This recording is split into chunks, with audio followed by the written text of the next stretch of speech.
मोना एक साधारण गृहिणी थी जो अपने परिवार के लिए हर दिन नई कहानियों का सामना करती थी। इसकी दुनिया में रंग बिरंगी चूड़ियां एक नई चमक लेकर आई। एक दिन उसने अपने पति के लिए एक विशेष अवसर पर रंग बिरंगी कांच की चूड़ियां चुनी। उसने अपने पति को दिखाया तो उसकी आंखों में प्यार प्रशंसा की चमक थी। उन्होंने कहा, तुम बहुत खूबसूरत लग रही हो मोना। मोना के चेहरे पर खुशी की लहर दौड़ पड़ी।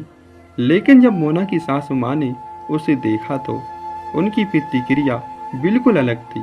उन्होंने कहा, ये क्या नकली ऊपर है, रंग बिरंगी चूड़ियाँ अच्छी नहीं लग रही, ये तो प्रीता बहू पर अच्छी लगेगी।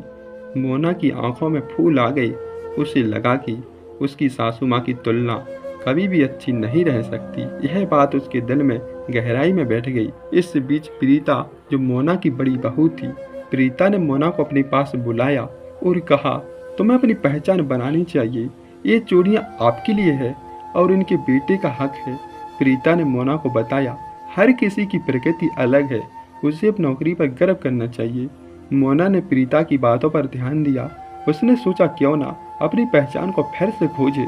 उसने तय किया वह अपनी पसंद की चीज़ें बनाएगी और अपना आत्मसम्मान बढ़ाएगी। उसने फिर से चूड़ियाँ बनाई, इस बार अपने दिल की बात सुनी। जब मोना ने चूड़ियाँ बनाई तो उसकी पति ने फिर से चूड़ियाँ बनाई। उन्होंने कहा, तुम सच में बहुत खूबसूरत लग रही हो मोना। मोना को लगा सासू माँ की बातें बहुत अहम हैं। उसने सोचा, उनके पति और प्रीता जैसे लोग कैसे देखते हैं। कुछ समय के बाद मोना की सास ने अपनी मेहनत और पोशाक को देखा। उन्होंने मोना से माफ़ी मांगी और कहा, मुझे खेद है, मैंने वास्तुशास्त्र को नापसंद किया है। मोना ने कहा, कोई बात नहीं माँ, मैं अब बात कर रही हूँ, मुझे खुद पर विश्वास करना चाहिए।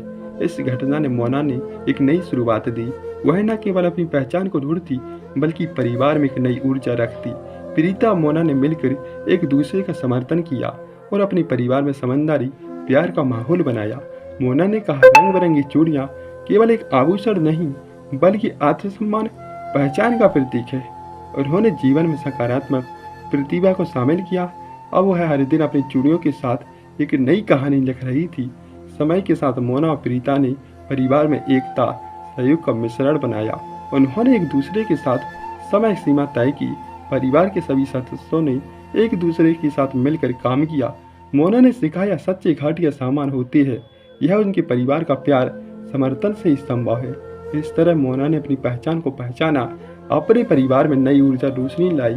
रंग बिरंगी चूड़ियाँ अब उनके लिए केवल आभूषण नहीं बल्कि आत्मसम्मान प्यार का प्रतीक बन गई थी।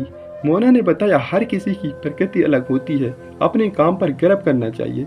यह कहानी सिखाती है, आत्मसम्मान और प्यार के साथ हम किसी भी चुनौती का सामना कर सकते हैं। मोना की यात्रा ने साबित कर दिया, हमारे अंदर सच्ची मूर्तियाँ मौजूद है, हमें इसकी गारंटी आवश्यकता है।